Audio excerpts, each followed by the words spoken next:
The Batman budget करीब 1500 crore, dune part 2 budget लगभग 1600 crore, the jungle book budget 1500 से 1700 करोड़ और एवेंजर्स एंड गेम जिसने हॉलीवुड के वीएफएक्स स्टैंडर्ड्स ही बदल दिए, उसका बजट था करीब 3100 से 3500 करोड़। अब जरा इंडिया की तरफ देखिए, रामायण रिपोर्टेडली 4000 करोड़। जी हाँ, रिपोर्ट्स के मुताबिक रामायण का पार्ट 1 और पार्ट 2 का कंबाइंड बजट 4000 करोड़ बताया जा रहा है। मतलब दुनिया की कुछ सबसे विजुअली स्टनिंग फिल्म्स से भी बड़ा इन्वेस्टमेंट। और अब एक बार इसके विजुअल पर नजर डालते हैं। 26 सेकंड पे देखो, रावण जब फाइट करते हुए जंप करता है तो ऐसा लग रहा है कि कोई साउथ मूवी चल रही है जिसमें रोप के सहारे जंप करवाया जा रहा हो। वो जंप इतनी फेक लगती है कि जिसका कोई हिसाब नहीं। 55 सेकंड पे रावण अपने महल से निकलकर अपनी जनता के सामने जाता है और ये रही उसकी जनता। क्या आपको इसमें क्लियरली कुछ दिख रहा है? मतलब क्लियरली ऐसा लग रहा है कि फेस वगैरह बना के ह्यूमन बनाने की मेहनत तक नहीं किया मेकर्स ने। चूतियों की तरह लोग दिखा दिए, और इतने ज्यादा लोग कि लिटरली पॉसिबल ही नहीं है इतनी सी जगह में इतने ज्यादा लोगों का होना। 1 मिनट 2 सेकंड पे वो फ्लेम्स देखो जो हवन के टाइम पे दिख रही हैं। ये किस तरह की आग है भाई?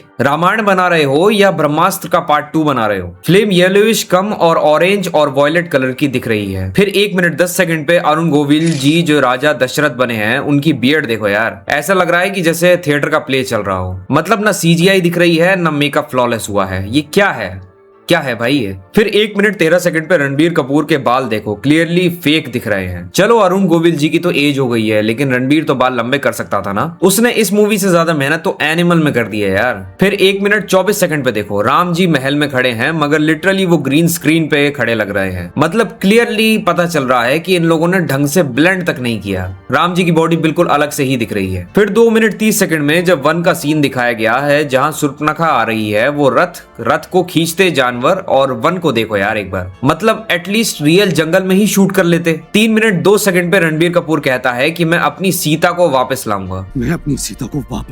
अब आप कहोगे कि इसमें क्या प्रॉब्लम है? तो प्रॉब्लम ये है कि ये जो वापस वर्ड है ये कोई हिंदी या संस्कृत वर्ड है ही नहीं। वापस एक पारसी वर्ड है। यहाँ रणबीर को पुनः वर्ड का यूज करना चाहिए था। अब 3 मिनट 7 सेकंड पे आओ। 3-7 पे यश दौड़ रहा होता है और एक बार वो सीन देखो। इससे अच्छी वीएफएक्स तो इंस्टाग्राम के वीएफएक्स आर्टिस्ट कर लेते हैं भाई। 3 मिनट 15 सेकंड पे जब रणबीर कपूर हवा में उड़ता है तो फिर से वही पुअर रोप जंप एग्जीक्यूशन देखने को मिलती है। 341 पे फिर से बहुत ज्यादा नकली जंगल। मतलब ना एक अच्छा महल का सेट बना इनसे, ना अच्छा जंगल मिला इन्हें।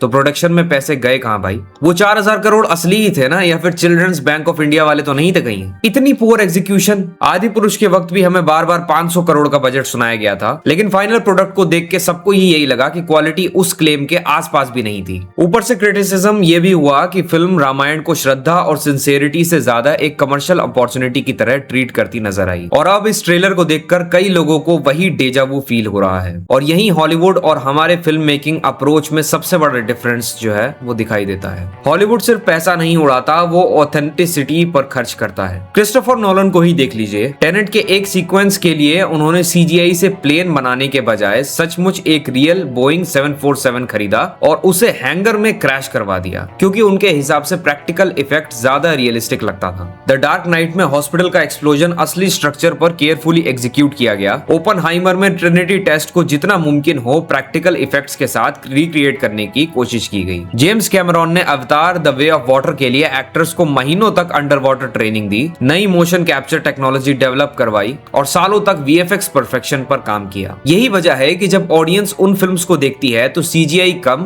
और रियल दुनिया ज्यादा महसूस होती है। बजट सिर्फ नंबर से बड़ा नहीं लगता, बजट तब बड़ा लगता है जब उसका हर फ्रेम स्क्रीन पर अच्छे से दिखाई दे। मगर बॉलीवुड में पहले ही बजट इतना ज्यादा बड़ा बता देंगे जैसे कि पता नहीं कि नई दुनिया ही बना के दिखा देंगे मूवी में, और फिर एंड प्रोडक्ट ऐसा आएगा कि उससे अच्छा कि कोई एआई सब्सक्रिप्शन लेके बना दे। बॉलीवुड सिर्फ और सिर्फ मनी लॉन्ड्रिंग का अड्डा बन गया है। बड़ी बजट दिखा के ब्लैक को व्हाइट करने का अड्डा, जहां मूवी ऑडियंस के लिए नहीं खुद के लिए बनाई जाती है कि हमारे पैसे व्हाइट हो जाएं, ऑडियंस का एक्सपीरियंस तो गया भाड़ में। और हाँ, मुझे पता है लोग कमेंट्स में जरूर लिखेंगे भाई 4000 करोड़ एक मूवी के नहीं 2 मूवीज के बजट है। बिल्कुल, लेकिन एक बात ये भी सच है कि दोनों पार्ट को largely back to back shoot किया गया है। मतलब सेट्स, कॉस्ट्यूम, एक्टर्स और प्रोडक्शन का काफी हिस्सा एक ही प्रोडक्शन का साइकिल था। चलो फिर भी 2000 करोड़ के लायक लग भी रहा है क्या ये। अब आते हैं एक्टर्स पे। क्रिश्चियन बेल ने बैटमैन के लिए अपनी पूरी फिजिक ट्रांसफॉर्म करी थी। रॉबर्ट डेनिरो ने रेजिंग बुल के लिए 25 से 30 किलो तक वेट बढ़ाया। टॉम क्रूज आज भी अपने डेंजरस से डेंजरस स्टंट्स खुद करता है। तो फिर यहाँ पे एक सिंपल सवाल उठता है, अगर श्री राम का लुक जो इतना इंपॉर्टेंट था,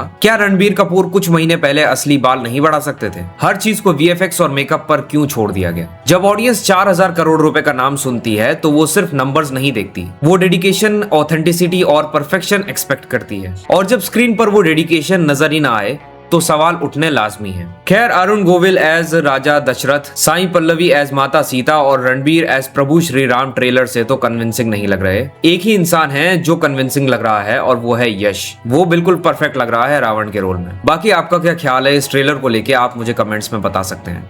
I hope you really like this video. If you really like my points, then please subscribe to my channel. It will be a good help to this channel. I will see you in the next video.